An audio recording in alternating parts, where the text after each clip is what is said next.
Hello, everyone. Welcome back to Screenwork Entertainment. I'm Jacob. This is Dustin. Today we are covering episode 4 of The Last of Us. Please hold my hand.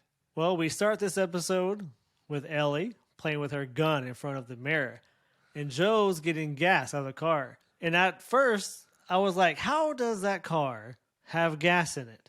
But right as I say that to myself, Joe states, or most vehicles' gas are diluted, so we have to make multiple stops for gas. And I was like, touche, show, touche. Touche. So while Joel and Ellie are in the car driving, this scene is pretty close to the game, all the way to the mail magazine and the pages, being stuck together and all. I really do think this is a way for Ellie to try to break the ice with Joel and kind of loosen him up to where he doesn't just see her as baggage, or as cargo, to try to mend their relationship. Yeah, I agree. I think that they need to become a little closer because they're all that they have right now, and they're going into some uncharted territory, and that's pretty crazy, without at least being able to trust one another.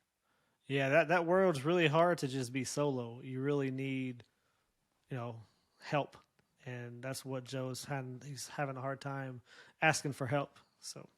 So when it starts getting late, Joe decides to stop and take cover in the woods. And what do they start eating? Chef Boyardee. Man, I haven't had that stuff in forever. That was awesome to actually see it in the show. What is funny, Ellie has never even had this until this moment with Joel. I could go for some Chef Boyardee right about now. That sounds pretty freaking awesome.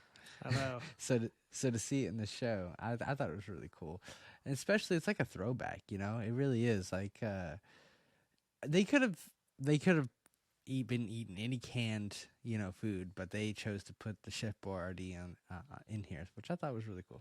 Yeah, because that's something that's kind of would last a long time, and I think would be a little bit more easy accessible. Easier to be accessible. Yeah. So Ellie is trying to tell jokes to Joel, but he really isn't having it.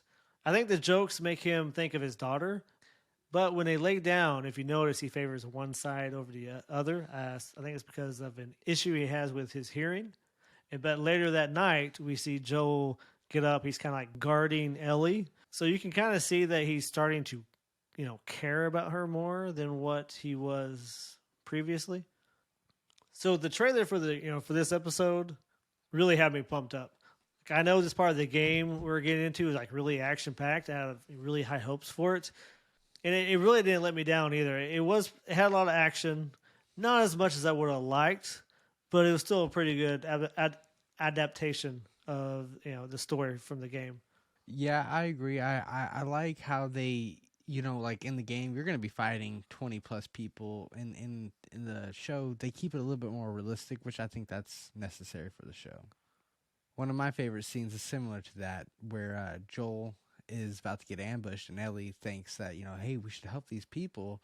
But Joel knows exactly what's going down, so he drives off, and once they crash, you really get a sense of how messed up everything is. Like, Joel ends up attacking one of the guys that are trying to kill him, and then they're like, "Oh, you've really messed up this time. You're gonna die." Like acting like Joel brought this upon himself, when that's just not the case.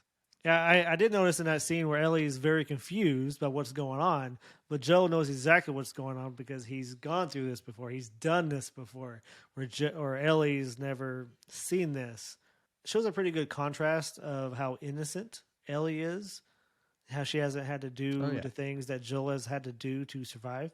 Like I was saying, I think it's really messed up how when Joel starts fighting back, they get aggravated with him and they start trying to blame him for what's going on. And then after Joel actually gets the upper hand, I think it's really sad where one of the bandits' last words was, crying out for his mom. That was like extremely messed up scene right there. I was like, ugh. But even Ellie shows up and she does what is necessary, even though it's hard. And you can just see how strong Ellie truly is at her core. Yeah, I thought it was pretty messed up, like his last words. But this is what The Last of Us does so well, is showing that both sides think they are in the right when they are just, trying to survive. I was, however, a little bummed with the whole action sequence. In the game, we got a lot more action, and I was expecting, more action, not just like three guys. But I guess this is a movie, not a game. It would be a little unrealistic if it was, 1 against 20. So it makes sense. But I was hoping for a little bit more of an action scene. But the whole scene wherever Joel is getting choked out, this is also very close to part of the game where Joel is getting, like, someone is like drowning him, and where Ellie shoots that guy the same way as this guy. So it's like a good little throwback of like a nod to the game, but in a different way, but like in the same concept. So they introduce a new character to us, and her name is Kathleen, which I think is a stupid name, first off. Second off, I hate her character. I think she's a very narrow-minded character who will risk everyone's life to get her own agenda across. And that's just stupid for someone like that to be leading, these people after they don't really have anything else. Like, they don't have but each other to rely on, so it's just ridiculous. Which is why killing the doctor in her eyes is better than letting him save the other people's lives. She's just so blinded by revenge, it's really cringe to watch, I'm not gonna lie.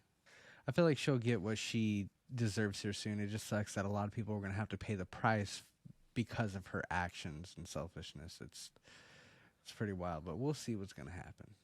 Yeah, I didn't like her either. Her character, like, she pissed me off too.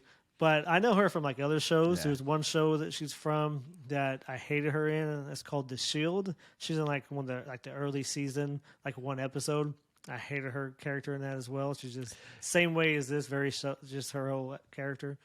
But she's also in another show, which you'll know, Arrested Development. She's also in Arrested Development. Did you know that?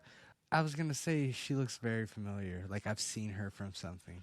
Yeah, she's a news reporter from Arrested Development. She's like not like a main character or anything, but she is like a news reporter. And I think the first season. Okay. So I do think the next episode is gonna get nuts.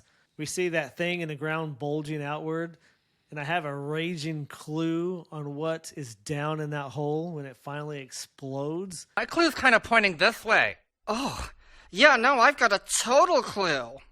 I've still got a raging clue. My clue's pointing over there now. Oh, let's follow that clue. I think we will see the infected that we should have seen last episode in the school, the bloated infected, but we will see. I hope we see it. So there's one more scene I like to point out when Joel and Ellie are going up the stairs. It really reminded me of Ghostbusters, the first movie, when the guys are going up the stairs and Peter Venkman says to remind him when they're at the top so he can throw up. Where are we? It looks like we're in the teens somewhere. Okay. But when we get to 20, tell me. I'm going to throw up. If Joel would have said that line when they were walking up the stairs, I would have died right then and there. That would have been like the most amazing thing ever. Because that's like my favorite movie. They had their opportunity and they missed it. They did. So obviously those guys weren't fans of Ghostbusters. Because even like when they're going up the stairs, I'm like, that's just like Ghostbusters. I'm going to say the line. Say it, please say it. And they didn't say it. Well, going off of that, I feel like that brings us to our next scene when they get to the top and Ellie and Joel are getting ready for bed, and Ellie's trying to figure out what Joel's doing when he's breaking the glass. He's making sure no one is going to be able to sneak up on him while they sleep. And you can see Ellie's trust is growing a lot, and same with Joel. They're really becoming closer with each other. I think Joel needs this companionship, and so does Ellie, and they don't even realize it. But shortly after that, we get Ellie waking Joel up, being held at gunpoint by what we think is Henry and Sam. There's no confirmation quite yet, but that's what it kind of hints at, is that it's Henry and Sam for sure. No, it is Henry and Sam. Yeah, I thought it was pretty cool having Kathleen name drop both Henry and Sam, and then we see both of them at the end getting a drop on Ellie and Joel, and then how Joel says this glass is going to wake him up, but it didn't at all because he fell over. He went to it's like the other ear that he has problems hearing with. So that's why he didn't get woken up, but Ellie did. So, but I am excited for for the story and how close they keep it to the game. Yeah, I'm excited for him. I truly like covering the show. It's been a lot of fun covering it so far. Each week, I'm extremely excited for the next episode. I'm like, yeah, it's Sunday. Let's get Last of Us on. Heck yeah. So it's pretty cool, man. I enjoy it. Really enjoying the show. Well, this is our take on episode 4 of Last of Us. I liked it. Not too many complaints on my end, but we'll see how they move forward with the story from here. But we appreciate you guys checking us out, and we hope to see you on the next video.